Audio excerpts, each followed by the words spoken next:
मंत्रपाठः। ॐ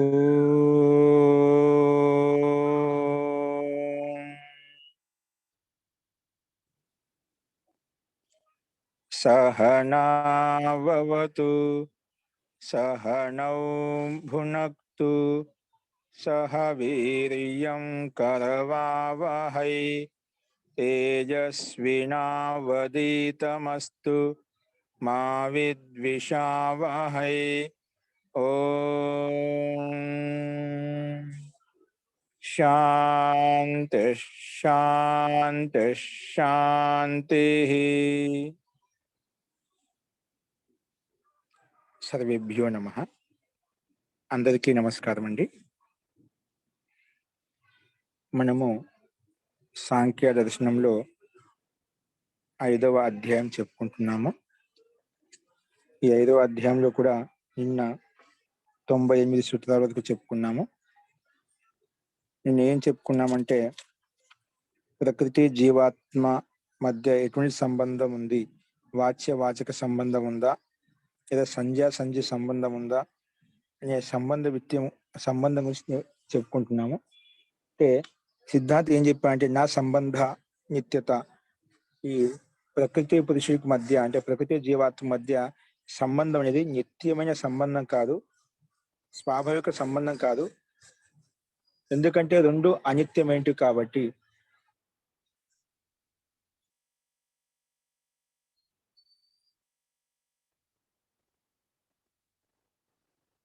ఈ వాచ్య వాచక సంబంధం అనేది వాచ్యము దాని యొక్క వాచకత్వం అనేది రెండు అవి సంబంధం నిత్యంగా ఉండవు రెండు కూడా, అందుకే అనిత్యమైనవి। కానీ అలాగే ప్రకృతి పురుష మధ్య జీవాత్మ రెండు, ప్రకృతి జీవాత్మ యొక్క మధ్య పరస్పర సంబంధం ఏంటంటే అది నైమిత్తిక సంబంధం ఉండొచ్చు కానీ నిత్య సంబంధం అయితే కాదు। పరస్పరం ఒకదానికి కూడా స్వాభావిక సంబంధం కాదు, నైమిత్తిక సంబంధం తీసుకోవచ్చు అని చెప్పి సిద్ధాంతిని ప్రస్తావించాడు। కాబట్టి ఈ రెండింటి మధ్య జీవాత్మకి ప్రకృతికి స్వాభావిక సంబంధం అంటూ లేదు, రెండు విడివిడి పదార్థాలు। జీవాత్మ చైతన్యంతో యుక్తమై ఉంది, అది ప్రకృతి అనేది జడ వస్తువుతో యుక్తమైంది కాబట్టి రెండు భిన్న భిన్నమైన పదార్థాలు అని చెప్పి మనం చెప్పుకున్నాము। సో ఈ రకం చెప్పుకున్న తర్వాత ఇప్పుడు ఈ సంధ్యా సంధి సంబంధం ప్రస్తావించిన తర్వాత సమవాయ సంబంధం గురించి మళ్ళీ ప్రస్తావించబోతున్నాడు। అంటే వైశేషిక దర్శనంలో ద్రవ్య గుణ కర్మ సామాన్య సమవాయ శబ్దం వచ్చి ఇక్కడ ద్రవ్యము గుణము కర్మ సామాన్య సమవాయ విశేషం మొత్తం 6 పదార్థాలు। వైశేషిక సిద్ధాంతం ఏంటంటే ఈ 6 పదార్థాల ద్వారా ముక్తి కలుగుతుందన్నమాట। ఈ సాంఖ్య సిద్ధాంతం ఏంటి, 25 పదార్థాలను అర్థం చేసుకుంటే తత్వజ్ఞానం అయితే నీకు ముక్తి కలుగుతుందన్నమాట। సో ఇక్కడ 6 పదార్థాల్లో ఒక తత్వం ఏంటంటే ద్రవ్య గుణ కర్మ సామాన్య సమవాయం అనేది భిన్న తత్వమా అని ప్రస్తావించినప్పుడు సమవాయ సంబంధం ఇది రెండు భిన్నమైన పదార్థాలు తత్వాంతరం కాని చెప్పి ముందు చెప్పుకుంటూ వచ్చామట। ఇది ఇక్కడ సమవాయ శబ్దం ఏదైతే ఉందో అది ఒక భిన్నమైన తత్వం ఏంటి, సమవాయం అంటే ఏమిటి అనే విషయాన్ని ఇక్కడ ప్రస్తావిస్తున్నాడు। అదేంటో మనం చూద్దాము। ఒక భిన్న తత్వం ఏమన్నా ద్రవ్య గుణ కర్మ సామాన్య సమవాయం అంటున్నావు కదా, ఆ సమవాయం ఏంటి, ఒక తత్వమా ఒక ద్రవ్యమా ఒక పదార్థమా ఏంటది అనే విషయాన్ని ఇప్పుడు ప్రస్తావించబోతున్నాము। అస్తు నిన్ను చెప్పిన పాటలు ఎదుర్కొన్న సందేహం చెప్పండి।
अस्तु तर्हि प्रकृतमनुसरामः। तो సమవాయ సంబంధం అంటే ఏమిటో ఇప్పుడు మనం చూద్దామండి. సమవాయ సంబంధం కూడా తత్వాంతరం కాదు, భిన్న వస్తువేం కాదు, భిన్న పదార్థం కాదు.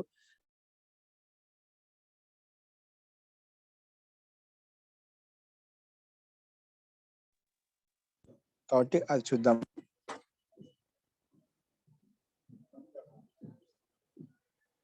గమనించండి,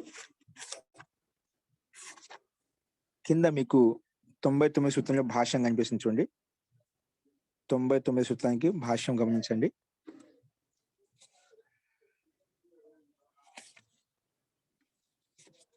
సమవాయ సంబంధేచ పైన భూమికలు ఏం చెప్పుకున్నామంటే సంబంధ విచార ప్రసంగ తత్ర సంబంధ విషయంలో సంధ్యా సంధి సంబంధ పైన కొంచెం భూమిక పైన సంధ్యా సంధి సంబంధ పూర్వం గత అది ఆ విషయంలో సంబంధ విషయం గురించి మనం చెప్పుకున్నాము. అగ్రే సమవాయ సంబంధ విచార ప్రవర్తిష్యమానో అస్తి. ఈ సమవాయ సంబంధం గురించి చెప్పుకోబోతున్నామట. ఖలు అజహ సంబంధో నైసర్గికో నిత్య సంబంధ విచార్యతే.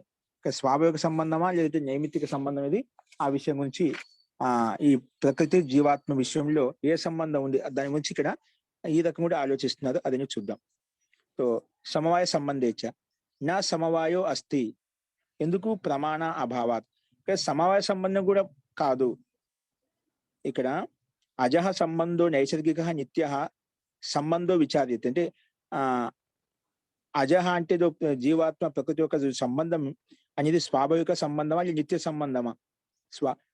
జీవాత్మ అవదు ప్రకృతి యొక్క సంబంధం ఇది నైసర్గిక స్వాభావికమైందా లేదా నైమిత్తికమైందా లేదా నిత్యమైందా అనే విషయాన్ని ఇక్కడ విచారిస్తున్నామట. అందులో సమవాయ సంబంధం గురించి విచారించినప్పుడు నా సమవాయో అస్తి, వీటి మధ్య సంబంధం అనేది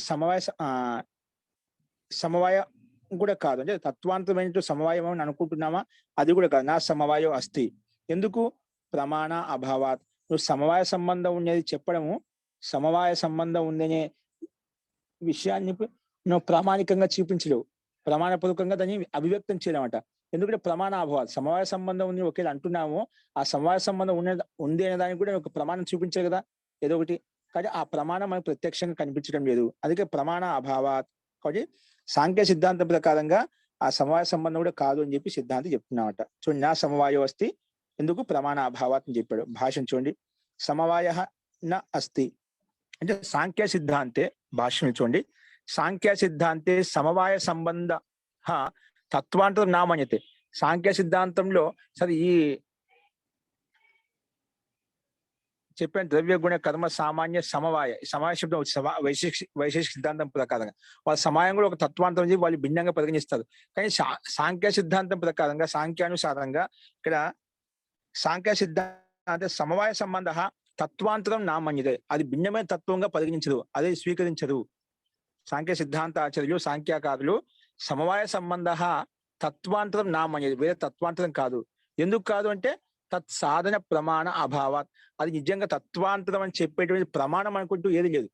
ఇది కూడా ఒక భిన్నమైన తత్వమే, భిన్నమైనదే సత్తా ఉంది అనే విషయం చెప్పడం కోసం ఏదైనా ఒక మనకు ప్రమాణం, ప్రత్యక్ష ప్రమాణం కానీ అనుమాన ప్రమాణం కానీ శబ్ద ప్రమాణం ఎక్కడ కూడా లేదు. అందుకే తత్ సాధన ప్రమాణ అభావం, దాన్ని సాధించడం కోసం సిద్ధింపజేయడం కోసం ఏదైనా ప్రమాణం ఉందంటున్నావా, తో ప్రమాణం కూడా లేదు.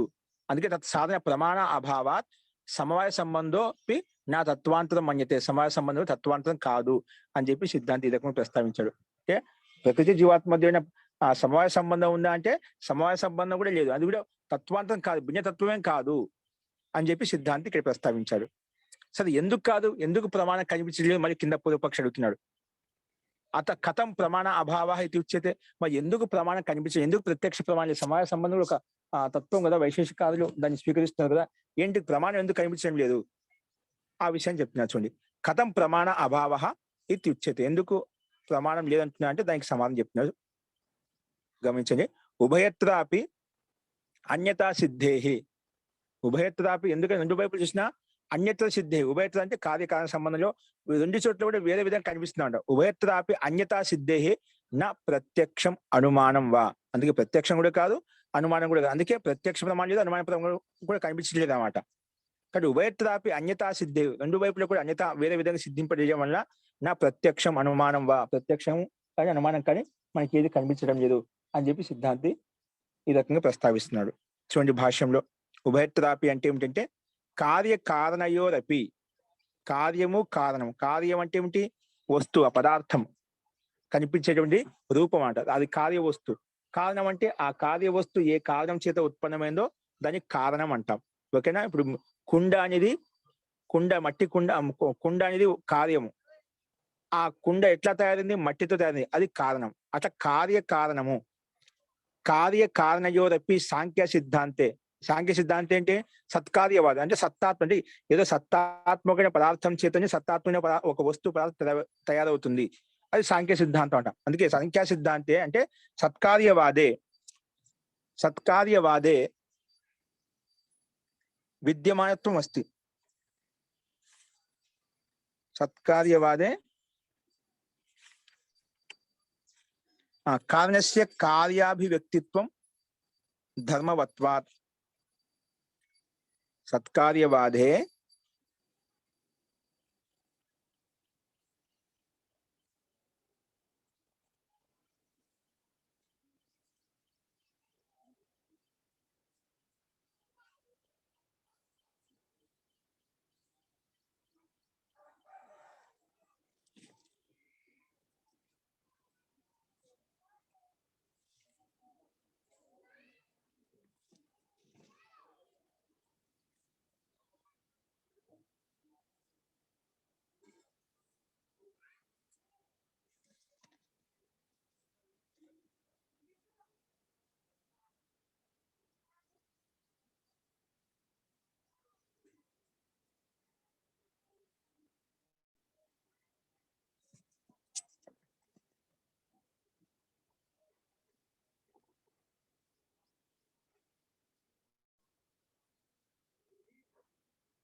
వినిపిస్తుందండి మీకు? ఇప్పుడు వరకు వినపడలేదు మహోదయ. వినిపించలేదండి. అవునా? ఇప్పుడు వినిపిస్తుంది. ఇప్పుడు వినిపిస్తుంది కానీ ఇంతకు ముందు వినపడలేదు సార్ మహోదయ. అస్తు కార్యకారణయోరపి సాంఖ్య సిద్ధాంతి. అంటే సాంఖ్య సిద్ధాంతం ఏంటి? కార్యవస్తు కారణ వస్తువు రెండింటి మధ్య కార్యకారణయోరపి సాంఖ్య సిద్ధాంతి అంటే సత్కార్యవాది. సత్కార్యవాది అంటే కారణస్య అంటే కారణభూతమైన వస్తువు పదార్థం అయితే ఉందో, మెటీరియల్ మూల వస్తువు అయితే ఉందో, కారణస్య భాష్యం పైన చూడండి. కార్యాభివ్యక్తి ధర్మవత్వాత్.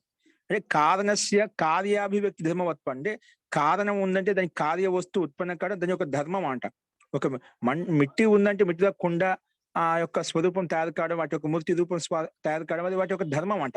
దాంట్లో ఆ శక్తి, ఆ సామర్థ్యం ఉంది. ఆ మిట్టిలో అటువంటి కార్య వస్తువుని ఉత్పన్నం చేసేటువంటి ధర్మం అందులో ఉందన్నమాట. అందుకే కారణస్య కార్యాభివ్యక్తి ధర్మవత్వ, కార్యాన్ని ఉత్పన్నం చేసే ధర్మం, దానికి స్వాభావిక ధర్మం ఉంది అనమాట. అలాగే కారణత్వం కార్యస్య, అలాంటి కారణత్వం ఉందన్నమాట. కారణస్య కార్యాభివ్యక్తి ధర్మవత్వాత్ కారణత్వం. అందుకే కారణత్వం అనేది ఎందుకంటే ఆ కారణానికి కార్యవస్తు ఉత్పత్తి చేసే శక్తి సామర్థ్యం ఉంది, కారణత్వం అని చెప్పాం. అలాగే కార్యస్య కారణానువర్తిత్వ ధర్మిత్వాత్. కార్యస్య కారణానువర్తి ధర్మిత్వాత్ కార్యత్వం. అలాగే కార్యవస్తు ఏదైతే ఉందో కారణానువర్తి, ఇది కూడా కారణాన్ని అనుసరిస్తూ ఉంటుంది. కారణ వస్తువు ఉంటూనే ఆ కార్య వస్తువు కనిపిస్తూ ఉంటామట.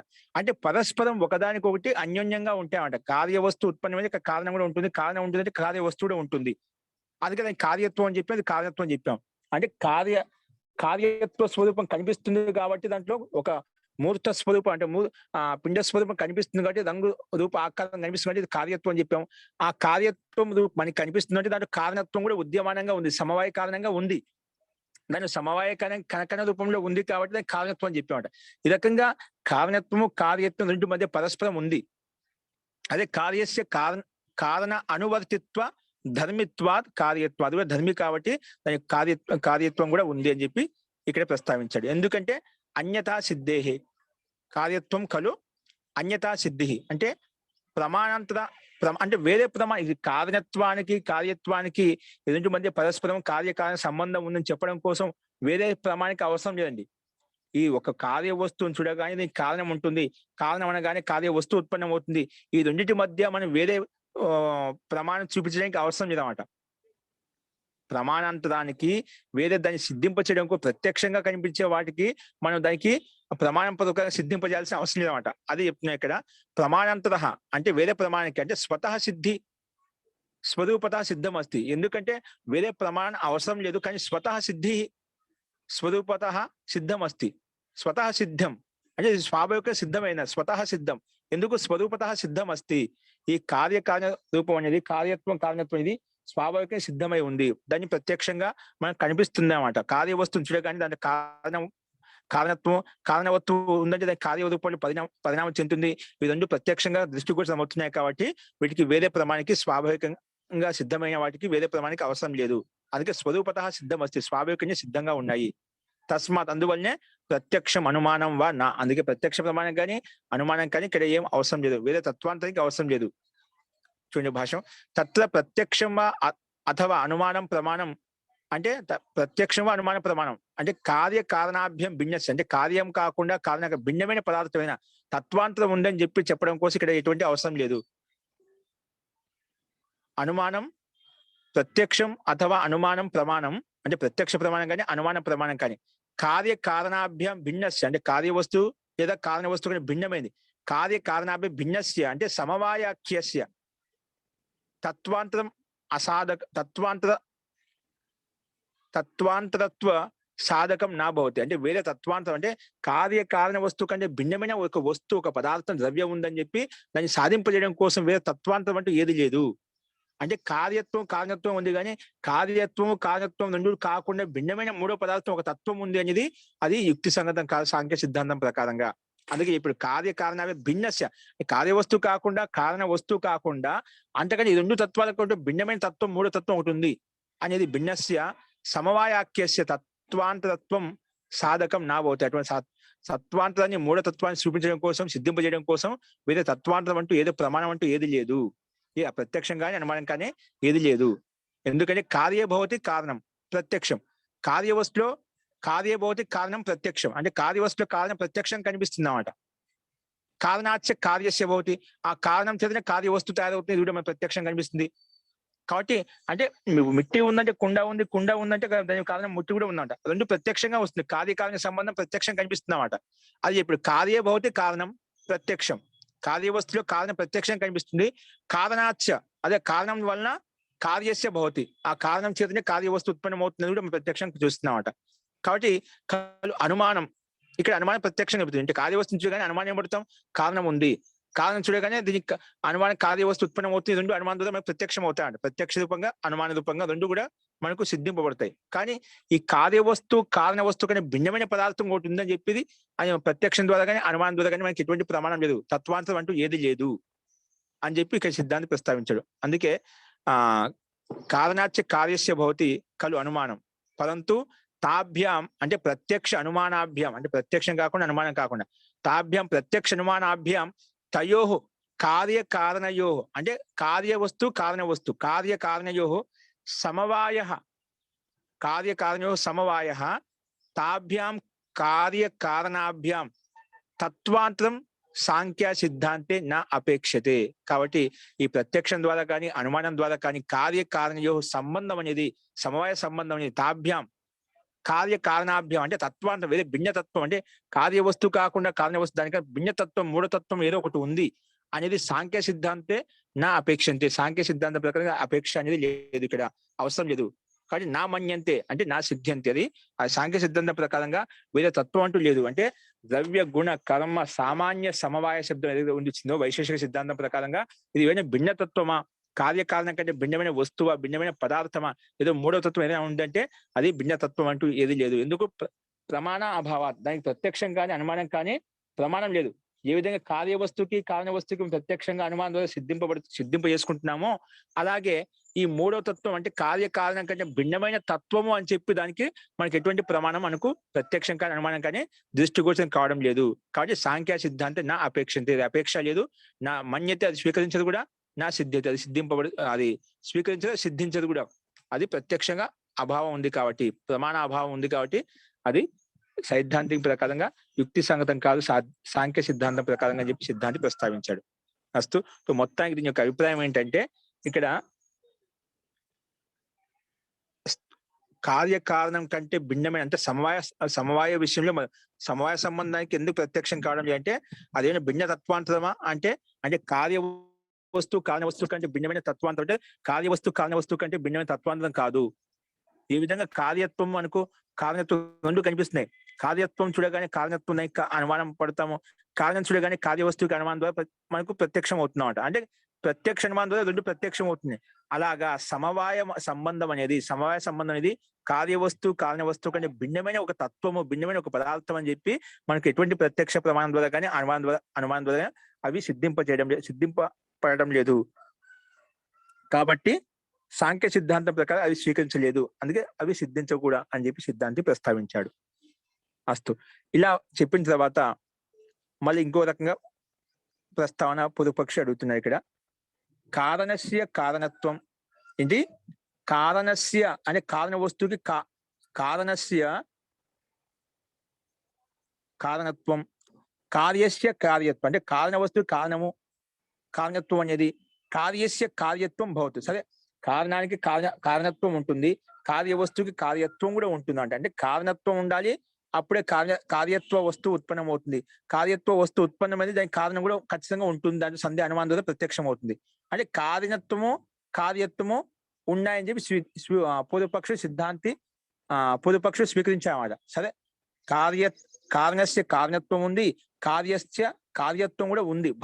తద్భవతు స్వరూపత రెండు కారణత్వం కార్యత్వం రెండు ఉన్నాయి, అది స్వీకరించాం. తద్భవతు తాభ్యాం కార్యకారణాభ్యాం తత్వాంతరం సమవాయ సంబంధం నాస్యాత్. సరే, ఈ కార్యత్వమే ఉంది, కారణత్వం ఉంది. అంటే కార్యత్వ వస్తువే ఉంది, కారణత్వ వస్తువు అంటే మూల కారణం ఉంది, ఆ మూల కారణం ద్వారా ఉత్పన్నమైనటువంటి కార్య వస్తువు ఉంది. దానికంటే కార్యము కారణంతో భిన్నమైన తాభ్యాం కార్యకారణాభ్యాం, తాభ్యం అంటే కార్యకారణాభ్యాం తత్వాంతరం వేరే తత్వాంతరం అంటే సమవాయ సంబంధం నాస్తి.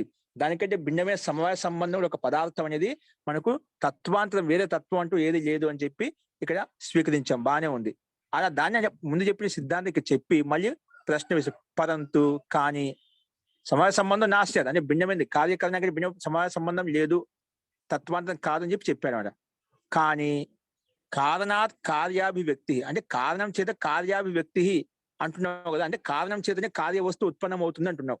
అంటే మిట్టి ఉంటేనే ఆ కుండ తయారవుతుంది అంటున్నావు కదా, ఆ కారణం చేత కార్య వస్తువు అభివ్యక్తం అవుతుంది కదా, అది క్రియయా భవతి కిం సా క్రియ అనుమానగమ్యవా మంతవ్య. అవి కారణం చేత కార్య వస్తువు ఉత్పన్నం అవుతుంది అంటున్నావు, ఆ కార్య వస్తువుకి ఉత్పత్తి అనేది అది క్రియా ద్వారా ఉత్పన్నం అవుతుందా ఏంటి? అంటే ఆ కార్య వస్తువుకి అభివ్యక్తి అనేది వాటి యొక్క రూపం, రంగు, రూప, ఆకారం అనేది ఎలా క్రియయా భవతి కిం క్రియా ద్వారా ఉత్పన్నం అవుతుందా, సా క్రియ అనుమానగమ్య మంతవ్య. లేదంటే ఆ క్రియని అనుమానం ద్వారా అర్థం చేసుకోవాలా, అది క్రియ అని ప్రత్యక్షంగా మనకు దృష్టిగోచరం అవుతుందా, లేదంటే అనుమానగమ్య అనుమానం ద్వారా దాన్ని అర్థం చేసుకోవాలి. ఏంటి కారణం ఉందంటే కార్య వస్తువు ఉత్పన్నం అవుతుంది, బాగానే ఉంది. కానీ కార్య వస్తువు ఉత్పన్నం అవుతుంది కదా, అది ఎలాగా ఉత్పన్నం అవుతుంది? క్రియయా భవతి కిం క్రియా ద్వారా ఉత్పన్నం అవుతుందా ఏమి, లేదా ఆ క్రియ అనేది అనుమాన గమ్య మంతవ్య. లేదంటే ఆ క్రియ అనుమానం ద్వారా మనం తెలుసుకోవాలన్నా, అది ప్రత్యక్షంగా మనకు దృష్టిగోచరం అవుతుంది లేదా అనుమానం తెలుసుకోవాలి. ఏంటి క్రియ ఎలా ఉత్పన్నం అవుతుంది? కారణం ద్వారా కార్యాభివ్యక్తి అవుతుందని చెప్పావు, బాగానే ఉంది.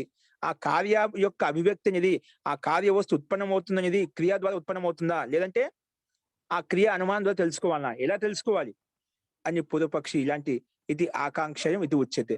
ఆకాంక్ష కలిగినప్పుడు చూడండి, సా క్రియ అనుమానగమ్య మంతవ్య అనుమానం ద్వారా తెలుసుకోవాలన్నా ఎలాగంటే ఉదాహరణకు చూపించాడు. యథా బీజాంకురస్య ఉత్పాదన క్రియ అనుమేయ. బీజాంకురస్య ఉత్పాదన క్రియ అనుమేయ. ఇప్పుడు బీజం అంటే ఒక విత్తనం నాటిన తర్వాత అది మన అనుమానం ద్వారా తెలుసుకుంటాం, ఆ మొక్క ఖచ్చితంగా మొలకెత్తుతుందని చెప్పి. అది మొదట్లో లేదు, విత్తన రూపంలో మన భూమిలో వేసాం అంతే. సో అంకురస్య ఉత్పాదన క్రియ అనుమేయ అంటే బీజం వేసాము, దాని యొక్క అంకురోత్పాదన మనకు అనుమానంతో తెలుసుకున్నాం. ఖచ్చితంగా అది అనుమానం ఏంటంటే ఖచ్చితంగా మొక్క ఉత్పన్నం అవుతుంది, మొలక వస్తుంది అని చెప్పి అనుమానంతో తెలుసుకుంటాం. ఇది ఆకాంక్షం ఉచ్యతే. అలాగంటే ఇక్కడ ఒక బీజం వేస్తే ఏ విధంగా మొక్క ఎలా ఉత్పన్నమైందో, అంటే కారణం అంటే బీజము అంటే విత్తనము, ఆ కారణం చేత కార్యం ఏమై ఉత్పన్నమైంది, ఆ మొలక ఉత్పన్నమైంది. అది ఎలా తెలుసుకున్నాం మనము? అనుమానం ద్వారా తెలుసుకున్నాము. అంటే ఈ విత్తనం వేసామంటే ఆ మొలక వస్తుందని చెప్పి అనుమానం ద్వారా తెలిసింది. అలాగా కారణం చేత కార్య వస్తువు యొక్క అభివ్యక్తి ఏది అవుతుందో అది క్రియ ద్వారా తెలుసుకుంటామా? క్రియ ద్వారా తెలుసుకుంటామా, లేదంటే ఆ క్రియని అనుమాన గమ్యం అంటారు, అది అనుమానం ద్వారా తెలుసుకోవాలన్నా ఏంటి? దానికి ఉదాహరణ కూడా లోకంలో ఏ విధంగా విత్తనం వేస్తే విధంగా అది ఉత్పన్నం అవుతుందో అది క్రియ ద్వారా మనకు, అంటే వేయడం ఒక క్రియ మనం చూసామాట, కానీ ఆ మొలక ఉత్పన్నం అయితే అది మనం అనుమానంతో తెలుసుకుంటామట. అనుమేయ అంటే అనుమాన గమ్యమైందన్నమాట. ఇది ఆకాంక్ష పూర్వకంగా సిద్ధాంతి పొదుపక్ష అడిగాడు. ఇది ఆకాంక్షయం ఉచ్యతే. దానికి సమాధానం సిద్ధాంతి ఏం చెప్తున్నాడు? నా అనుమేయత్వం ఏవా, ఇది అనుమానం, ఆ క్రియ అనేది మనకు కారణం ద్వారా కార్య వస్తువు ఉత్పన్నం అవుతుంది అంటున్నావు కదా, అది అనుమేయం కాదు, అది ప్రత్యక్షమే. నా అనుమేయత్వం ఏవ, ఎందుకంటే క్రియాయాహ నిర్దిష్టస్య తత్తద్వతోః ఏవ పరోక్ష ప్రతీతే, పరోక్షంగా మనకు కనిపిస్తుందన్నమాట, సందేహం లేదు. నా అనుమేయత్వం మీద అది అనుమానంగా తెలుసుకోవాల్సిన అవసరం, ప్రత్యక్షంగా మనకు కనిపిస్తుంది. ఎందుకంటే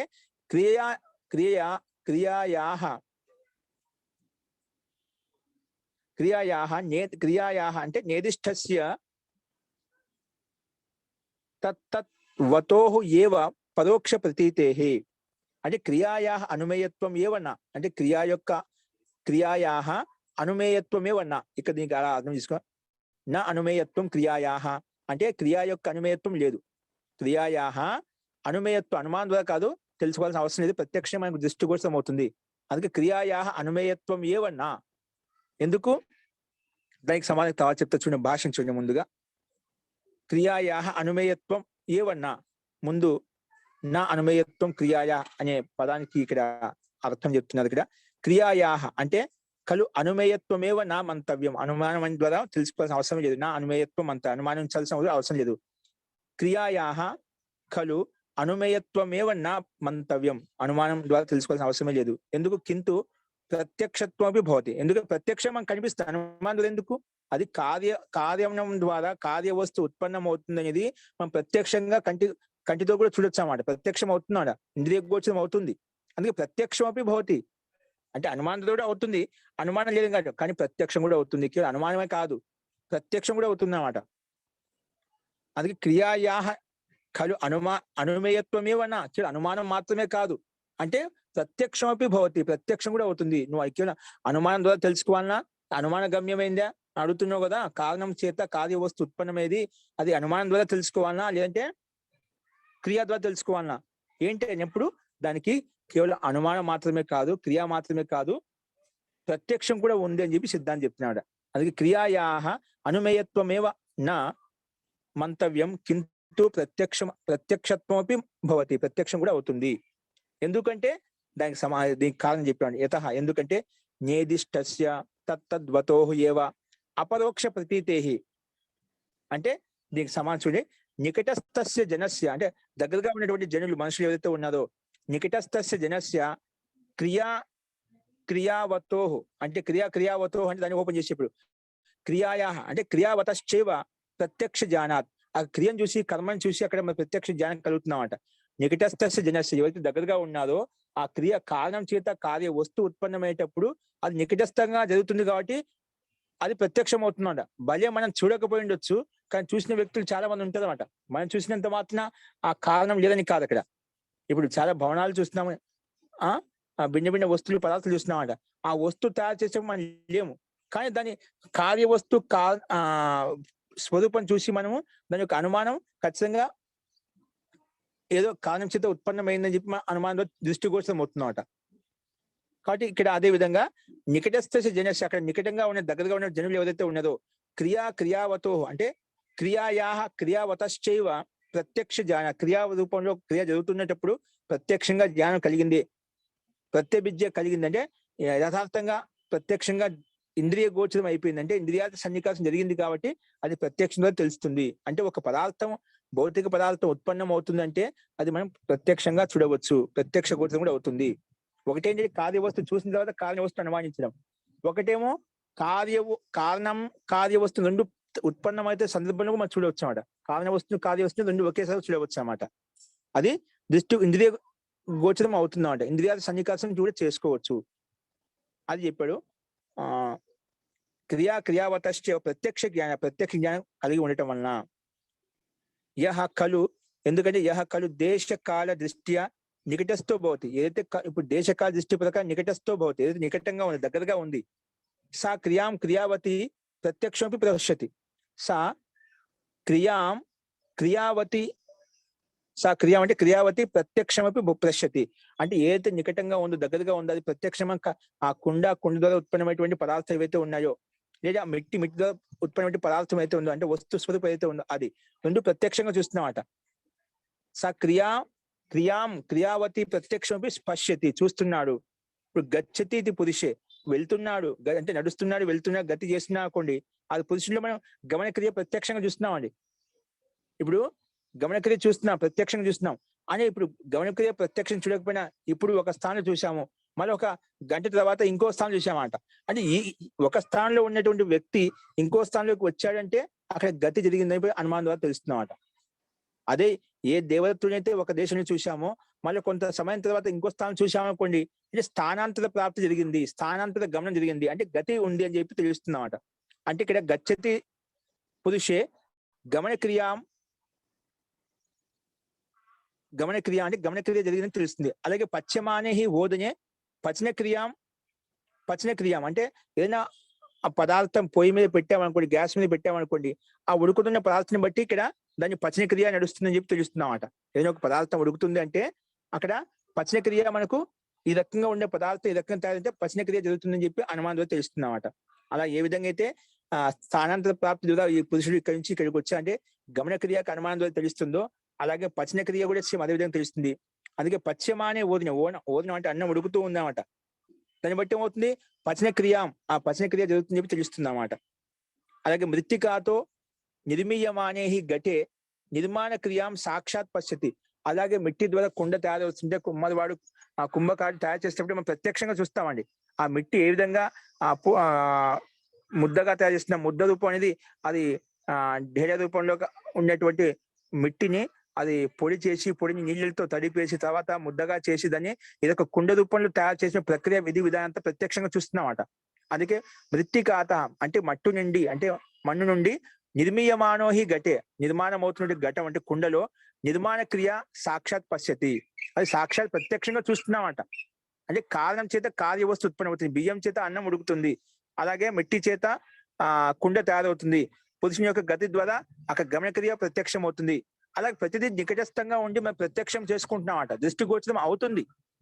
కాబట్టి నా అనుమేయత్వం క్రియ, అందుకే పైన పొదుపక్షం అడిగాడు, ఏదైతే కారణం ద్వారా కార్యవస్తు ఉత్పన్నం అవుతుందో అది కేవలము క్రియ మాత్రమేనా, లేదంటే దాని అనుమానం ద్వారా తెలుసుకోవాలా అంటే కేవలం క్రియ మాత్రమే కాదు, అది ప్రత్యక్షం కూడా అని చెప్పి సిద్ధాంతి ప్రస్తావించాడు. ప్రత్యక్షం ద్వారా నువ్వు తెలుసుకోవచ్చు. ఈ విధంగా ఓదన క్రియలో మనకు నిర్మాణ క్రియ ప్రత్యక్షం కనిపిస్తుంది, గమన క్రియలో దేవతల యొక్క గతి అనేది ప్రత్యక్షం కనిపిస్తుంది. అలాగే మృత్తిక ద్వారా అంటే మన్ను ద్వారా అయితే మనకు నిర్మీయమానమైన కుండ తయారవుతుందో అది ప్రత్యక్షంగా ఇంద్రియ గోచరం అవుతుంది. కాబట్టి కేవలం అనుమాన క్రియ ద్వారానే కాదు, క్రియ కూడా ఉంది, క్రియ లేదని కాదు, క్రియ ద్వారానే మనకు ఆ క్రియ అనేది ప్రత్యక్షం కూడా అవుతుంది, క్రియ అనేది ప్రత్యక్షం కూడా అవుతుంది. క్రియ అనుమానమే కాదు ప్రత్యక్షం కూడా అని చెప్పి సిద్ధాంతి ప్రస్తావించారన్నమాట. నిర్మీయమానేహి గట్టి నిర్మాణ క్రియ సాక్షాత్ సాక్షాత్ డైరెక్ట్ గా చూస్తున్నాడు అని చెప్పి సిద్ధాంతి ప్రస్తావించాడు. కాబట్టి దేశ కాల వ్యవహిత క్రియ కలు అనుమేయబోదు. ఇక్కడ నికటస్థ వ్యక్తి కాకుండా దేశ కాల క్రియలో మనం చూసిన వ్యక్తి అది అనుమానం ద్వారా తెలుస్తున్నామట. ఇప్పుడు ఒక వస్తువు, ఒక పదార్థాన్ని, ఒక గాడి, కంప్యూటర్ కనిపెట్టారు, చాలా భౌతిక టెక్నాలజీ చాలా డెవలప్మెంట్ ఇది. కానీ ఇవన్నీ ఉత్పన్నం అయ్యాయంటే ఆ వ్యక్తిని దేశకాల పరిస్థితి ప్రకారం చూడలేదు. కానీ చూడకపోయినప్పటికీ ఇక్కడ విద్యమానంగా ఉన్నటువంటి వస్తువులకు పదార్థం ఏం తయారు చేసినా అక్కడ కర్త అనివార్యంగా ఉంటాడో, అలాగే మనకు కనిపించని పదార్థాలు, వస్తువులు ఏవైతే ఉన్నాయో వాటి కూడా కర్త ఖచ్చితంగా ఉంటాడని చెప్పి అనుమానం ద్వారా మనం తెలుసుకుంటాం. ఈ వస్తువు, ఈ పదార్థం తయారయ్యిందంటే దానికి కర్త, ధర్త, దానికి ఒక మెటీరియల్, ఒక కారణం అంటూ ఉంటుందని చెప్పి కూడా మనం తెలుసుకుంటాం అనమాట. అది చెప్పాడు. దేశ కాల వ్యవహిత క్రియ, దేశము కాలము వ్యవధానంగా ఉన్నప్పుడు ఏదైతే క్రియ మనం చూడకపోయినా అప్పుడు అనుమానం ద్వారా ఈ క్రియ జరిగింది అంటే ఇక్కడ ఈ కారణం ఉంటుంది, ఈ కారణం ఉంటుంది, ఈ మెటీరియల్ ఉంటుంది, కాబట్టి ఈ వస్తువు, ఈ పదార్థం తయారైంది అని చెప్పి అనుమానం ద్వారా తెలుసుకుంటాం. నికటస్థంగా ఉన్నటువంటి వ్యక్తికి క్రియాతో పాటు ప్రత్యక్షం కూడా అవుతుంది. ఎవరైతే నికటంగా లేదో దగ్గరగా లేదో నికటస్థ దగ్గరగా లేని వ్యక్తికి కేవలము ఆ పదార్థం చూడగానే దానికి క్రియ జరిగి ఉంటుంది, దానికి ఒక కారణం అంటూ ఉంటుందని చెప్పి అది అనుమానంలో తెలుసుకుంటాము. కాబట్టి అందుకే నిర్దిష్టస్య తద్దద్వతోహు ఏవ పరోక్ష ప్రతీతి, ప్రత్యక్ష ప్రతీతి పరోక్ష ప్రతీతి కూడా అంటే అనుభూతి కలుగుతుంది, దాంట్లో సందేహం లేదు. కాబట్టి కేవలం క్రియ మాత్రమే కాదు, అనుమానం మాత్రమే కాదు, ప్రత్యక్షం కూడా ఉందని చెప్పి సిద్ధాంతి ఇక్కడే ప్రస్తావించాలి. అస్తు. ముఖ్యంగా దీని యొక్క తాత్పర్యం ఏంటి? కేవలము ఏ కారణం చేత ఏ వస్తువు ఉత్పన్నమవుతుందో అది కేవలం క్రియ ద్వారానే ఉత్పన్నమైందా, లేదా ఆ క్రియ అనేది అనుమానం ద్వారా తెలుసుకోవాలన్నా అంటే, లేదా క్రియ మాత్రమే, క్రియ కూడా ఉంది, క్రియ మాత్రమే కాదు ప్రత్యక్షంగా తెలుస్తుంది. ఏ విధంగా పురుషుల్లో గచ్చతి అనే గమన క్రియ అనేది మనకు తెలుస్తుందో, పాకక్రియ అనేది తెలుస్తుందో, అలాగే మిట్టి ద్వారా నిర్మాణ క్రియ, కుండ నిర్మాణ క్రియ ఎలా తెలుస్తుందో అలాగా ఇక్కడ కూడా మనం ప్రత్యక్షం కూడా తెలుసుకోవచ్చు. దూరంగా వ్యవధానంగా ఉంటే అప్పుడు మాత్రం అనుమానం ద్వారా తెలుసుకుంటాము. కాబట్టి ప్రత్యక్ష కేవలం క్రియ మాత్రం, క్రియ ఉంది, క్రియతో పాటు ప్రత్యక్షం కూడా ఉంది. పురుపక్షమైన ఓన్లీ క్రియ మాత్రమే అంటున్నాడు, అనుమానం ద్వారా మాత్రం తెలుస్తుందా, ఇంకేమైనా పద్ధతి ఉందంటే లేదు, క్రియ మాత్రమే కాదు, అనుమానం కూడా కాదు, ప్రత్యక్షం కూడా ఉందని చెప్పి ఎవరికి నికటస్థ వ్యక్తి అంటే దగ్గరగా ఉన్నటువంటి వ్యక్తికి రెండు ప్రత్యక్షం అవుతాయి. ఒకవేళ దూరంగా ఉంటే ఆ వస్తు పదార్థాన్ని అభివ్యక్తిని చూసిన తర్వాత దాని క్రియ, దాని యొక్క కారణం కూడా మనకు ఏంటో తెలుస్తుంది అన్నమాట అని ఈ రకంగా సిద్ధాంతి ప్రస్తావించాడు. ఇలా చెప్పిన తర్వాత ఇదే విషయాన్ని ఆధారం చేసుకుని ఇంకో రకంగా ప్రస్తావిస్తున్నాడు సిద్ధాంతి. చూడండి 102వ సూత్రానికి భూమిక. ఎత్రహి అనుమేయ క్రియా భవతి. సరే, అంటే ఎక్కడైతే దేశకాల వ్యవధానం ఉన్నప్పుడు ఆ క్రియ అనుమానంతో తెలుసుకుంటాం. ఇప్పుడు ఈ పెద్ద పెద్ద భవనాలు, తాజ్ మహల్ ఉంది, తాజ్ మహల్ మనం కట్ట చూసామండి, కానీ రోజు ప్రత్యక్షం వెళ్ళి చూస్తున్నామాట. చార్మినార్ ఉంది, అది కూడా ప్రత్యక్షం కడితే చూడలేదు, కానీ మనం అక్కడ చూస్తున్నామట, అది అనుమానం ద్వారా. అంటే ఇక్కడ ఈ క్రియ ఇక్కడ ఈ భవనాన్ని చూస్తున్నామంటే, ఈ మహల్ చూస్తున్నామంటే అనుమానం, ఇక్కడ క్రియ జరిగింది, ఇక్కడ కారణం ఉంది, అంటే క్రియ జరిగింది కాబట్టి ఈ రకంగా స్వరూపం మనకు కనిపిస్తున్నామట, అట్లా అనుమానం ద్వారా కనిపిస్తున్నామట. ఆ విషయం అర్థం చేసుకుని చెప్తున్నాడు. ఎత్ర అనుమేయ క్రియ భవతి, అంటే ఎక్కడైతే అనుమానం ద్వారా తెలుసుకున్నా, ప్రత్యక్షంగా చూడలేదు కానీ కొన్ని పదార్థాలు ప్రత్యక్షం బట్టి మిగిలిన పదార్థాలు కూడా వాటికి అనుమేయం ద్వారా, అనుమానం ద్వారా వీటికి కూడా క్రియ జరిగి ఉంటుంది చెప్పి అనుమానం ద్వారా తెలుసుకుంటామట. అక్కడ ఏ విధంగా అయితే అనుమానం తెలుసుకున్నాం ఆ విషయంలో చెప్తున్నా ఇక్కడ. ఎత్ర హి అనుమేయ క్రియా భవతి, ఎక్కడైతే అనుమానం ద్వారా క్రియ జరిగిందో తత్ర అక్కడ కార్య అంటే కారణస్య అపి అనుమానం తద్యత. కారణస్య అనుమానం అంటే ఇప్పుడు తాజ్ మహల్ చూసామని చెప్పాను, చార్మినార్ చూసామని చెప్పాము, అది క్రియ జరిగింది మనం చూడలేదు, వాటి క్రియ ఎలా జరిగింది, ఏ విధంగా జరిగింది, ఎలా ఉత్పన్నమైంది, ఎలా తయారు చేసామని చూడలేదు అన్నమాట.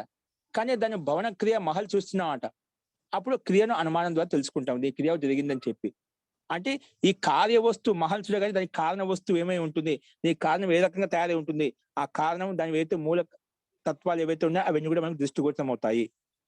అది చెప్పాడు. కార్యాత్ అంటే కార్య వస్తువుల కారణంగా ఒక మహల్ ఏదైతే ఉందో మనకు, అలా ఏదైనా కావచ్చు, ద్రవ్యము ఏదో ఒక పదార్థము, అది దాని యొక్క కారణం కూడా మనం అనుమానిస్తూ ఉంటాం. కార్యాత్ కారణస్య అనుమానం, ఆ కార్య వస్తువుని చూడగానే దానికి కారణమైన అనుమానం మనకు తెలుస్తుంది. ఈ మొబైల్ మనం చూస్తున్నాం, వాడుకుంటున్నాం, కానీ ఈ వస్తువు ఈ రకంగా ఉపయోగపడుతుందని చెప్పి మనం దీన్ని ఉపయోగించుకుంటున్నాం అన్నమాట. కానీ దీన్ని తయారు చేసిన వ్యక్తి ఎవరని చెప్పి మనం చూడలేదు అన్నమాట.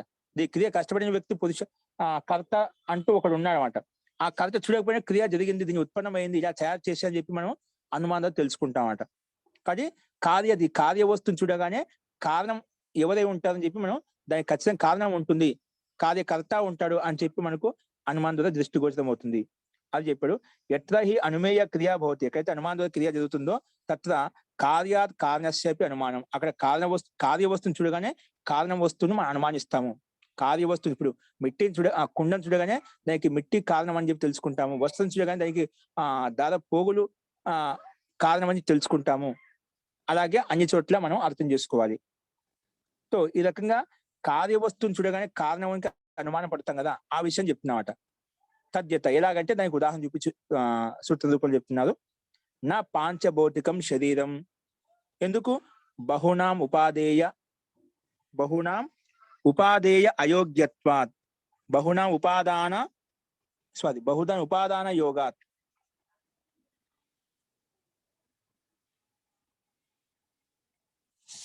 ఉపాదాన యోగ్యత నాస్తి అని చెప్పి ఇక్కడ ఇచ్చాడు.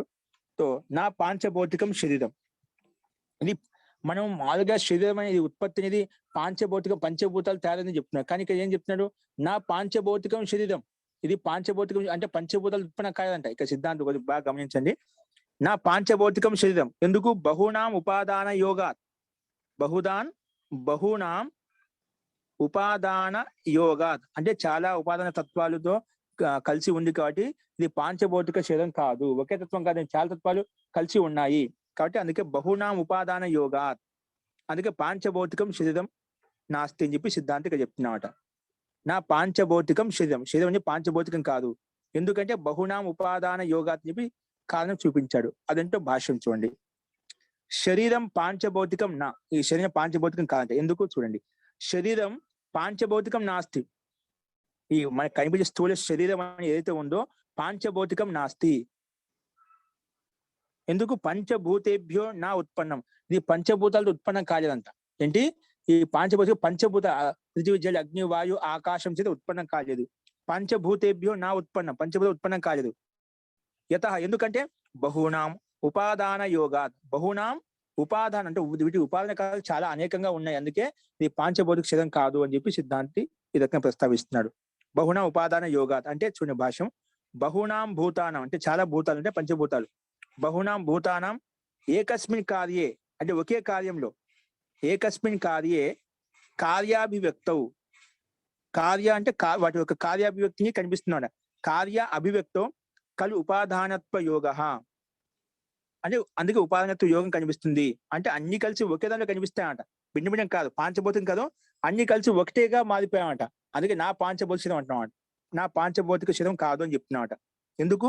బహునాం భూతానం చాలా భూతాల యొక్క ఏకస్మిన్ కార్యం ఒకే కార్యంలో, ఒకే వస్తువులు, ఒకే పదార్థంలో కార్యాభివ్యక్తం అన్ని కూడా ఒకే పదార్థంలో అభివ్యక్తం అవుతున్నాయి కాబట్టి బహునాం ఉపాదాన యోగం ఉంది కాబట్టి పాంచభౌతిక శరీరం కాదు, ఇది ఒకే తత్వం, అన్ని కలిసి కూడా ఒకే తత్వం ఏర్పడింది అన్నమాట. ఒకే తత్వం ఏర్పడింది కాబట్టి ఏకస్మిన్ కార్యాభివ్యక్తి అయిపోయినాయి, కార్య అభివ్యక్తం అవుతుంది కాబట్టి కలు ఉపాదాన యోగ అంటే పరిణమ్యమాన యుక్తత నాస్తి. పరిణమ్యమాన యుక్తత నాస్తి అంటే పరిణామయుక్తమైనది కాదు అని చెప్పి సిద్ధాంతి ఇక్కడ చెప్తున్నమాట. కాబట్టి కార్యాభివ్యక్తో ఖలు ఉపాదానత్వ యోగ పరిణమ్యమాన యుక్తత నాస్తి. పరిణామం అంటే పరిణామం చెందిన యుక్తత అనేది లేదు ఇక్కడ. ఎందుకంటే అక్కడ మనం ముందు చెప్పుకున్నాం అత్ర వక్తం, ఈ విషయంలో చెప్తున్నాము. తృతీయ అధ్యాయం 3వ అధ్యాయం చెప్తున్నాం. పాంచభౌతికో దేహ, ఈ దేహం అనేది పాంచభౌతికం, పంచభూతాలతో ఉత్పన్నమని చెప్పి మనం 3వ అధ్యాయం చెప్పుకున్నామండి. ఏం చెప్పుకున్నాం? 3వ అధ్యాయంలో పాంచభౌతిక అక్కడ కూడా 17వ సూత్రం చెప్పుకున్నాం. ఇక్కడ ఏమంటున్నాడు? నా పాంచభౌతికం శరీరం. ఎందుకు? చాలా బహునాం ఉపాదాన యోగ, చాలా ఉపాదాన తత్వాల చేత ఉత్పన్నమైంది కాబట్టి, యోగం కలిగింది కాబట్టి అన్ని కలిసి ఒకే కార్యతత్వంలో ఉత్పన్నమయ్యాడు. కార్యాభివ్యక్తం ఏకస్మిన్ కార్యం ఒకే కార్యంలో అభివ్యక్తం అయ్యాయి. అందుకే ఉపాదాన యోగ అని చెప్పి ఉపాదాన యోగం జరిగింది, చాలా ఉపాదానలు ఉత్పన్నమైంది కానీ ఒకే కార్యం జరిగింది. ఆ విషయాన్ని ముందు యొక్క చెప్పిన ప్రస్తావన కూడా ఇక్కడ ప్రస్తావిస్తున్నామట. అత్ర వక్తవ్యం ఏంటంటే తృతీయ అధ్యాయం పాంచభౌతికో దేహ అని చెప్పాం. ఈ దేహం అనేది, ఈ స్థూల శరీరం అనేది పంచభూతాలు తయారైందని చెప్పుకున్నాం. అలాగే అక్కడ భిన్న భిన్న ఆచార్య యొక్క అభిప్రాయం వ్యక్తపరిచామండి. అక్కడ ఒక ఆచార్య ఏమన్నా అంటే పాంచభౌతికో దేహ అని చెప్పి ఒక ఆచార్య చెప్పారు. ఇంకొక ఆచార్య ఏమన్నా అంటే వేరే మతంలో వేరే అభిప్రాయం ప్రకారం, వేరే ఆచార్య యొక్క అభిప్రాయం ప్రకారంగా చాతుర్ భౌతికం ఇత్యేకే. కొంతమంది ఏమన్నారు? చాతుర్ భౌతికం 4 భూతాలతో ఉత్పన్నమైందని చెప్పారు. కొంతమంది యొక్క అభిప్రాయం ఏంటి? ఈ పాంచభౌతిక శరీరం కాదు, చాతుర్ భౌతికే అని కొంతమంది ఆచార్యులు చెప్పారు. ఇంకొకటి ఏం చెప్పారు? ఐక భౌతికం ఇత్యపదే. కొంతమంది ఐక భౌతికం అంటే ఒకే తత్వం అంటే అన్ని కలిసి ఒకే తత్వం ఏర్పడ్డాయి కాబట్టి ఐక భౌతికం ఇత్యపదే. వేరే ఆచార్యులు చెప్పారు. ఇది ఒకదేమో పాంచభౌతికం చెప్పారు, ఒకదేమో చాతుర్ భౌతికం అని చెప్పారు, ఒకదేమో ఏక భౌతికం అంటే ఒకే తత్వము, దీంట్లో ఏం లేదు, పృథ్వీతత్వమే ప్రధానంగా ఉంది, పార్థివ తత్వం ప్రధానంగా ఉన్నది, ఏక భౌతికం అని చెప్పి కొంతమంది చెప్పారన్నమాట. ఇతర సూత్రత్రయే ఇక్కడ 3 సూత్రాలు చెప్పినాం. ఒకరి అభిప్రాయం అంటే పంచభౌతిక శరీరం అని చెప్పారు, ఒకదేమో చాతుర్ భౌతిక 4 భూతాలతో ఉత్పన్నమైంది దేహం అంటున్నారు, ఒకదేమో ఒకే భూతంతో ఉత్పన్నమైంది పృథ్వీతత్వం ఎక్కువగా ఉందని చెప్పి ఇట్లా 3 రకాల అభిప్రాయం చెప్పామన్నమాట. భిన్న భిన్న ఆచార్యుల యొక్క అభిప్రాయం ఇక్కడ చెప్పుకున్నాం. ఇత్యత్ర సూత్రత్రయే, ఇక్కడ ఈ 3 సూత్రాలు. ఇత్యత్ర సూత్రత్రయే శరీరస్య కారణ విచారాణం చాతుర్భౌతిక విచారే ఏకే ఏకే ఏక ఐక భౌతిక విచారే అపరే శబ్దాభ్యాం భిన్న మత ప్రకాశనం కృతం. ఏకే ఐక భౌతిక విచారే अपरे शब्दाभ्याम भिन्न मत प्रकाशनं कृतं किंतु पांचभौतिको देहः इति सूत्रे न अन्यमत प्रकाशनं संकेतः न अन्यमत प्रकाशनं संकेतः इत्थं तु खलु तत्र पांचभौतिकं शरीरमिति सांख्य मतं मना कल्पयितुं शक्यते. అది వెంటనే ఈ పాంచభౌతిక శరీరం అని చెప్పడం దానిలో సాంఖ్య సిద్ధాంతం ప్రకారం దాన్ని వెంటనే స్వీకరిస్తున్నాను. సాంఖ్య మతం మన అంటే వెంటనే కల్పితం శక్యతే పరంతు నా పాంచభౌతిక శరీరం బహునా ఉపాదాన యోగాత్ అత్ర ప్రస్తుత సూత్రే పాంచభౌతికత్వం శరీరస్య నిరాక్రియతే.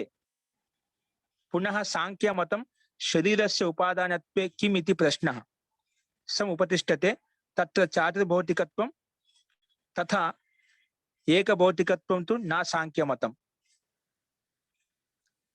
కల్పయుతం యుజ్యతే. అస్తు. ఇప్పుడు చూడండి నిదానంగా ఇక్కడ ఏం చెప్పామంటే మనకు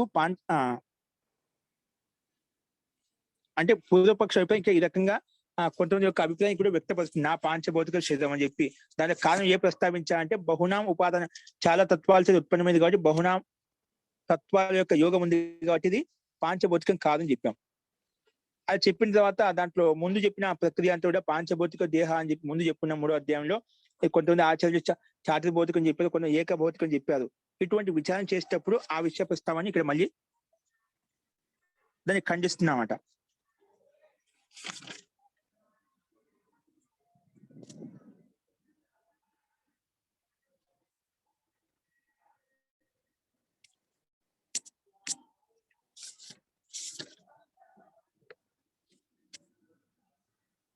ఇది కనిపిస్తున్న స్లైడ్ లేదు గురించి. ఇప్పుడు చూడండి. అస్తు. ఇక్కడ అదే అభిప్రాయం మళ్ళీ చెప్తున్నాను. ఇత్యర్థ సూత్రత్రయ 3 సూత్రాల్లో పాంచభౌతికో దేహ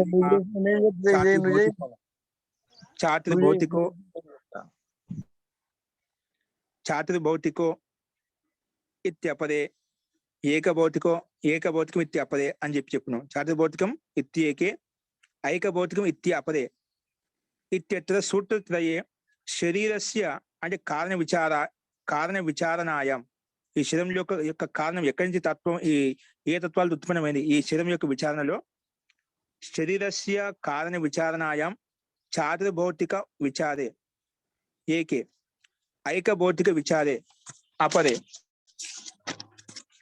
అలాగే శబ్దాభ్యాం భిన్న మత ప్రకాశనం కృతం. అలాగే శబ్దాలకు భిన్న మత ప్రకాశనం ఇక్కడ చేయబడింది అనమాట. ఇక చూడండి అపరే శబ్దాభ్యం భిన్న మత ప్రకాశనం కృతం భిన్నంగా ప్రకాశనం చేయబడింది అనమాట. కింటు పాంచభౌతికో దేహ చూడ పైన భాషలో కింటు పాంచభౌతికో దేహ ఇది సూత్రే పాంచభౌతికో దేహ అని చెప్పి 3వ అధ్యాయం చెప్పుకున్నా కదా. ఇది సూత్రే నా అన్య మత ప్రకాశనం సంకేత అంటే ఇక్కడ పాంచభౌతికో దేహ ఈ సూత్రంలో మాత్రం నా అన్యమత ప్రకాశనం సంకేత అన్యమతం యొక్క ప్రకాశం దీని గురించి ఏం చెప్పలేదు అనమాట. వేరే విషయంలో అభిప్రాయం చెప్పే కానీ ఈ విషయం గురించి పాంచభౌతికో దేహ అనే విషయంలో మాత్రం ఎవరు ఏ సంకేతం అన్య అభిప్రాయం వ్యక్తపరచలేదు అనమాట. కాబట్టి ఇది సూత్రం నా అన్యమత ప్రకాశ సంకేత ఇత్తం తు ఖలు ఈ రకంగా ఖలు తత్వ పాంచభౌతికం శరీరమితి సాంఖ్యమతం. ఇది పాంచభౌతిక శరీరం అని చెప్పి సాంఖ్య సిద్ధాంతం ప్రకారంగా అలాగే ఇత్తం తు ఖలు తత్ర పాంచభౌతికం శరీరం ఇది సాంఖ్య మతం మనాక్ వెంటనే కల్పితం శక్యత. అందుకే సాంఖ్య సిద్ధాంతం ప్రకారం వెంటనే పాంచభౌతిక శరీరం అని చెప్పి ఇది చెప్పడం జరుగుతుంది, కల్పించడం జరుగుతుంది. పరంతు నా పాంచభౌతికం శరీరం కానీ ఇప్పుడు చెప్పుకునే సూత్రంలో నా పాంచభౌతికం శరీరం బహునాం ఉపాదాన యోగాత్ అని ఏదైతే సూత్రం చెప్పబడిందో అత్ర ప్రస్తుత సూత్రం ఈ సూత్రంలో పాంచభౌతికత్వం శరీరస్య నిరాకరితే ఇది శరీరం పాంచభౌతికం కాదని చెప్పి నిరాకరిస్తున్నాడు ఈ సూత్రంలో. అక్కడ మనం పాంచభౌతికం దేహం అని చెప్పి అని చెప్పుకున్నామట. ఇక్కడ ఈ సూత్రం ఏమిటి పాంచభౌతికం శరీరం కాదు నిరాకరించబడుతున్నామట. కాబట్టి పాంచభౌతికం శరీరస్య నిరాక్రియతే పునః సాంఖ్య మతానుసారంగా శరీరస్య ఉపాదానత్వే కిమితి ప్రశ్న. కానీ ఇప్పుడు సాంఖ్య మత సిద్ధాంతం అక్కడే ముందు పాంచభౌతికో దేహ అని చెప్పుకున్నాం. అక్కడ వేరే భిన్న అభిప్రాయం కూడా ఏం వ్యక్తపరచలేదు, అక్కడ ఖండించలేదు, అక్కడ నిరాకరించలేదు. ఇక్కడికి వచ్చేసరికి మళ్ళా పాంచభౌతిక శరీరం కాదు, పంచభూతాలు ఉత్పన్నం కాలేదని అంటున్నాం ఇక్కడ. ఇటువంటిప్పుడు సాంఖ్య మతానుసారంగా శరీరస్య ఉపాదానత్వే, ఈ శరీరానికి ఉపాదాన కారణం ఏంటి? పంచభూతాల, చాతుర్భౌతికమా, పంచభౌతికమా, అది పంచభూతాలు కావా ఏంటి? ఇక ప్రశ్న మళ్ళీ ఉత్పన్నం అవుతున్నమాట. కానీ సాంఖ్య మతం శరీరస్య ఉపాదానత్వే కిమితి ప్రశ్న సముపతిష్టత, అది ప్రశ్న మళ్ళీ ముందుకు వచ్చి పడిందన్నమాట. ఏంటి? అక్కడ ఒక చోట ఒక రకం చెప్తున్నారు, ఇక్కడేమో ఒక రకం చెప్తున్నారు. ఇక్కడ పాంచభౌతికం చెప్పాం, ఇక్కడ పాంచభౌతికం కాదు అంటున్నాం. మరి ఇటువంటిప్పుడు ఏది సాంఖ్య సిద్ధాంతానుసారంగా పాంచభౌతిక శరీరమా, లేదా చాతుర్భౌతికమా, లేదా ఐకభౌతికమా, లేదా అసలు భూతాలే కారణం కాదు అంటావా? ఏంటి దానికి కారణం? కిమితి ప్రశ్న సముపతిష్టతే. అప్పుడు దీనికి తత్ర చాతుర్భౌతికత్వం తథా ఐకభౌతికత్వంతో నా సాంఖ్య మతం కల్పితం యుజ్యతే. కానీ ఇక్కడ సిద్ధాంతం చెప్తున్నా అంటే చాతుర్భౌతికం అయితే కాదు. తత్ర చాతుర్భౌతికత్వం అంటే 4 భూతాల చేత ఈ శరీరం ఉత్పన్నమైంది, లేదా తథా ఐకభౌతికత్వం ఏకభూతం చేత ఈ తత్వం అంటే ఓన్లీ పార్థివ అంటే భూమి పృథ్వీ తత్వం చేత ఈ శరీరం ఉత్పన్నమైంది. నా సాంఖ్య మతం కల్పితం యుజ్యతే. సాంఖ్య సిద్ధాంతం ప్రకారం ఇది అసలుకి స్వీకరించామాట. ఏకే అపరే శబ్దాభ్యాం, ఒకరేమో శబ్దాభ్యాం భిన్న మత ప్రదర్శనాలు. కొంతమంది ఏకే భౌతిక శరీరం చెప్పారా, అట్లాగా కొన్ని శబ్దాభ్యాం అంటే శబ్దాన్ని ఆధారం చేసుకుని భిన్న మత ప్రదర్శనాలు. ఈ రకంగా ఒకే శబ్దాన్ని భిన్న భిన్న రూపాలుగా ఆయన యొక్క సిద్ధాంతం యొక్క స్వరూపాన్ని ప్రస్తావించే ప్రయత్నం చేసినమాట. ఏకే అపరే శబ్దాభ్యం భిన్న మత ప్రదర్శనాలు అంటే భిన్న భిన్నంగా ప్రదర్శించారు వీళ్ళంతా కూడా. కానీ శరీరం అనేక భూతేభ్యో నిష్పన్నమితి సాంఖ్య మతం తు ధ్వన్యతే. కానీ ఈ శరీరం అనేది ఒకే తత్వం ద్వారా ఉత్పన్నం కాలేదు. వాళ్ళు కేవలము శబ్దాలను ఆధారం చేసుకుని ఏకే అపరే ఎవరైనా కానీ శబ్దాభ్యం భిన్న మతం ప్రదర్శనాలు, వాళ్ళు భిన్న భిన్నంగా వారి యొక్క అభిప్రాయం వ్యక్తపరిచారు, వాళ్ళ మతాన్ని అభివ్యక్తం చేశారు. కానీ సాంఖ్య సిద్ధాంతం ప్రకారం శరీరం అనేక భూతేభ్యో నిష్పన్నమితి, శరీరం అనేది అనేక భూతాల చేత ఉత్పన్నమైంది, అనేక భూతేభ్యో నిష్పన్నమితి సాంఖ్య మతంతో ధ్వన్యతే, అది ధ్వనిస్తుంది, అది చెప్తున్నమాట. కాబట్టి నా సాంసిద్ధికం చైతన్యం ప్రత్యేక దృష్టి, కాబట్టి నా పాంచభౌతికం నా సాంసిద్ధికం చైతన్యం ప్రత్యేక అదృష్టే. ఎలాగంటే ఇక్కడ విజ్ఞాన భిక్షు భాషను చెప్పుకున్నామండి. ఇది సాంసిద్ధికం అంటే సంయోగం చేత ఉత్పన్నమైంది, అదే సాంసిద్ధికం అంటే పంచభూతాలతో ఉత్పన్నమైంది. కాబట్టి ప్రత్యేక అదృష్టి, ఇది చైతన్యం ప్రత్యేక దృష్టి అని చెప్పి చెప్పుకున్నాం 3వ అధ్యాయం 20వ సూత్రంలో కూడా. ఇక్కడ ఇదే విషయం మీద మనం విజ్ఞాన భిక్షు భాషలో ఏం చెప్పారంటే యథా విజ్ఞాన భిక్షు భాష్యే అపి భూతేషు పృథక్ పృథక్ కృతేషు చైతన్య దర్శనాత్ భౌతికస్య దేహస్య నా స్వాభావికత్వం చైతన్యం. విజ్ఞాన భిక్షు భాష ఇదే విషయం ఏం ప్రస్తావించంటే భూతేషు పృథక్ కృతేషు అంటే పంచభూతం, పృథివీ వేరు, అగ్ని వేరు, ఆకాశం వేరు, అలాగా పంచభూతాన్ని 5 విభాగాలుగా భూతేషు పృథక్ కృతేషు చైతన్య అదర్శనాలు, అలాగే వీటిని వేరువేరుగా చూసామనుకుంది చైతన్యం యొక్క అభివ్యక్తి మనకు ప్రస్తావన కాదండి. చైతన్యం యొక్క స్థితి మనకు కనిపించదు. అవి అన్ని కూడా ఒకే తత్వం మీద అన్ని కలిసి చేసినప్పుడు ఏమైతే వాటి యొక్క చైతన్యం వస్తుందన్నమాట. ఆ పదార్థాలు భిన్న భిన్నంగా ఉన్నాయనుకోండి, పంచభూతాలు భిన్న భిన్నంగా ఉన్నాయనుకోండి, దాంట్లో చైతన్యం ఉండదన్నమాట. తత్వాలు భిన్న భిన్నంగా ఉన్నప్పుడు దాని చైతన్యం యుక్తంగా ఉండదన్నమాట. అందుకే ఇక్కడ భూతేషు పృథక్ కృతేషు ఈ పంచభూతం వేరువేరుగా చేసినప్పుడు చైతన్య అదర్శన, చైతన్యం అనేది ఉండదు, ఆత్మ యొక్క అస్తిత్వం ఉండదు అక్కడ. కాబట్టి భౌతికస్య దేహస్య నా స్వాభావికత్వం చైతన్యం. కాబట్టి ఈ భౌతిక దేహానికి స్వాభావికత్వమైన చైతన్యం లేదు, పంచభూతాల యొక్క సంయుక్తమైనప్పుడే వాడి యొక్క చైతన్యం వస్తుంది అని ఇక్కడ ప్రస్తావించారన్నమాట. కాబట్టి సూత్రే ప్రత్యేక దృష్టే పదేన శరీరం అనేక భౌతికం తు సిద్ధం భవతి తత్ర. కాబట్టి ప్రత్యేక దృష్టి ఇక్కడ పదేన సూత్రంలో ప్రత్యేక దృష్టి అనే పదం చేత శరీరం అనే అనేక భౌతికంతో సిద్ధం భవతి. ఈ శరీరం అనేది పంచభూతాలతో తయారైంది, అనేక పంచభూతాల కలియిక ఉన్నప్పుడే ఈ చైతన్యం అనేది కలుగుతుంది. వాటిని వేరువేరుగా చూసినప్పుడు అక్కడ చైతన్యం అనేది ఉండదు అని చెప్పి సిద్ధాంతి ప్రస్తావించడు. ఇక్కడ వ్యాఖ్యానం ప్రకారంగా ముందు చెప్పిన సూత్రాల ప్రకారంగా పాంచభౌతిక శరీరంగా ఇక్కడ పరిగణించాలని చెప్పి అది మనకు సిద్ధం అవుతుందని చెప్పి ఇక్కడ ప్రస్తావించబడింది. అందుకే అత్ర ఉచితే నా పాంచభౌతికం శరము, అందుకే పంచభౌతిక శరం కాదు అని చెప్పి ఇక్కడ సిద్ధాంతి ప్రస్తావిస్తున్నాడు.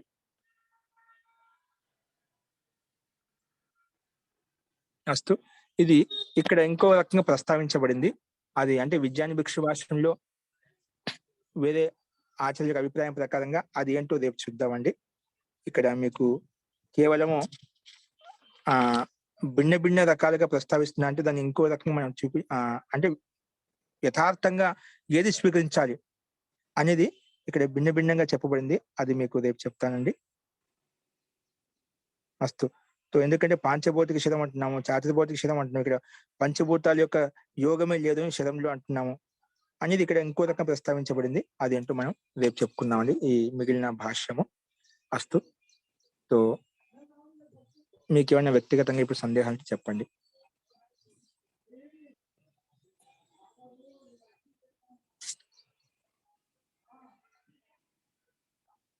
అస్తువా. ఓకే అండి. కేవలము కార్యకారణత్వం సంబంధం సమవాయం అంటే సమవాయం అని చెప్పాడ. ద్రవ్య గుణ కర్మ సామాన్య సమవాయం. సమవాయం ఇది కార్యకారణం కంటే భిన్నమైన వస్తు పదార్థం కాదు, అది ఒకటి చెప్పుకున్నాము. అది చెప్పిన తర్వాత అంటే రెండు కారణత్వం ఉంటే కారణం ఉంటే కార్యం ఉంటుంది, కార్యం ఉంటే కారణత్వం ఉంటుంది, రెండు అనివార్య సంబంధం. ఒక కార్యవస్తు ఉత్పన్నమైందంటే కారణం కూడా ఉంటుందని చెప్పి తెలుసుకున్నాం అన్నమాట. అలాగే మనకు సరే కారణం ఉంటేనే కార్యవస్తు తయారవుతుందంటాం కదా, ఆ కారణం చేత కార్యవస్తు ఏదైతే ఉత్పన్నమైందో అది క్రియ ద్వారా ఉత్పన్నమైందా, ఆ క్రియ అనుమానం ద్వారా తెలుసుకోవాలన్నా అలా మళ్ళీ ప్రస్తావన చేసినప్పుడు అనుమానం ద్వారా కేవలం అనుమానం మాత్రమే కాదు, ప్రత్యక్షం కూడా మనకు తెలుసుకుంటాం. ప్రత్యక్షం ద్వారా కూడా మనకు బోధపడుతుంది. ప్రత్యక్షం చూస్తున్నాము. ఎవరైతే నికటంగా దగ్గరగా ఉన్న వ్యక్తి క్రియను కూడా చూడగలుగుతాడు, దానికి ప్రత్యక్షంగా దాని కార్యవస్తువు చూడగలుగుతామట. క్రియతో పాటు ప్రత్యక్షం కూడా ఉంది, అనుమానంతో పాటు ప్రత్యక్షం కూడా ఉంది, అనుమానం ఒకటే కాదు అని చెప్పి సిద్ధాంతికి ప్రస్తావించాడు. ఓకే. ఈ అనుమాన విషయంలోనే మళ్ళా ఇది అనుమానం ద్వారా అంటున్నాం కదా, ఇది క్రియ అనుమేయ, క్రియ అనుమానం ద్వారా అవుతుందంటే కార్యం చేత కారణ వస్తువు అనుమానించబడుతుందంటే ఇక్కడ పాంచభౌతిక శరం అంటున్నావు కదా, ఆ పాంచభౌతిక శరం చేత కారణం ఏం అనుమానించబడుతుంది అనేది ఇక్కడ మనకు ప్రస్తావించాడు. అది కూడా మనం మళ్ళీ ఒకసారి చెప్పుకుందామండి భిన్న భిన్న అభిప్రాయాన్ని. ముఖ్యంగా దీంట్లో ఏం అంత సూక్ష్మంగా ఆలోచించాల్సిన అవసరం లేదు. కారణ వస్తువు అంటే ముందు కూడా చెప్పుకున్నాం, దాన్ని మార్చి సిద్ధాంతికి ప్రస్తావిస్తున్నాడు. కార్యవస్తువు కారణ వస్తువు అనేది రెండు అనివార్యంగా ఉండాలి. మనకు కార్యవస్తువు ఉందని కారణాన్ని అనుమానిస్తాము, కారణం ఉందని కార్యవస్తువు అనుమానిస్తాము. అది అనుమానమా కాదా, క్రియ ద్వారా ఉత్పన్నమైంది అనేది దాన్ని ఇంకో రకంగా ప్రస్తావిస్తూ భిన్న భిన్నంగా ప్రస్తావించే ప్రయత్నం చేశాడు సిద్ధాంతి. పూర్వపక్షిని అడిగిన సమాధానం బట్టి అనమాట. అస్తు. దీని గురించి ఇంకా మనం రేపు చెప్పుకుందామండి.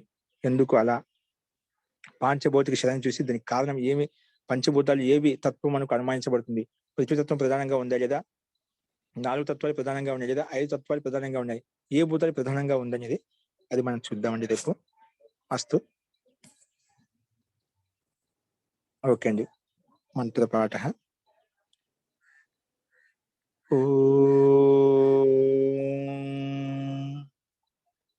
సర్వే భవంతు సుఖినః, సర్వే సంతు నిరామయాః, సర్వే భద్రాణి పశ్యంతు, మా కశ్చిత్ దుఃఖభాగ్ భవేత్. ఓం శాంతి శాంతి శాంతి. సర్వేభ్యో నమః. అందరికీ నమస్కారం అండి. మహోదయ నమస్తే విజయలక్ష్మి. ఒక్క సెకండ్.